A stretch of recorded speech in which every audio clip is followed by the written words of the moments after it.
اور ہم نے نوح کو ان کی قوم کی طرف بھیجا تو انہوں نے ان سے کہا کہ اے قوم، اللہ ہی کی عبادت کرو، اس کے سوا تمہارا کوئی معبود نہیں، تو کیا تم ڈرتے نہیں؟ اس پر ان کی قوم کے سردار جو کافر تھے کہنے لگے کہ یہ تو تم ہی جیسا آدمی ہے، تم پر بڑائی حاصل کرنی چاہتا ہے، اور اگر اللہ چاہتا تو فرشتے اتار دیتا،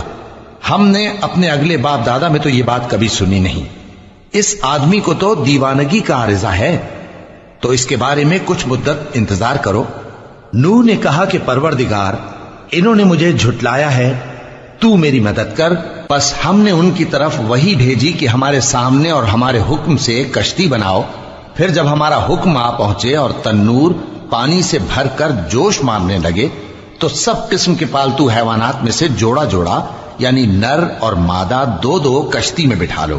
اور اپنے گھر والوں کو بھی سوائے ان کے جن کے نسبت ان میں سے ہلاک ہونے کا حکم پہلے صادر ہو چکا ہے، اور ظالموں کے بارے میں مجھ سے کچھ نہ کہنا، وہ ضرور ڈبو دیے جائیں گے۔ پس جب تم اور تمہارے ساتھی کشتی میں بیٹھ جاؤ تو اللہ کا شکر کرنا اور کہنا کہ سب تعریف اللہ ہی کے لیے ہے جس نے ہم کو ظالم لوگوں سے نجات بخشی، اور یہ بھی دعا کرنا کہ اے پروردگار، ہم کو مبارک جگہ اتاریو اور تو سب سے بہتر اتارنے والا ہے۔ بے شک اس قصے میں نشانیاں ہیں اور ہمیں تو آزمائش کرنا تھی،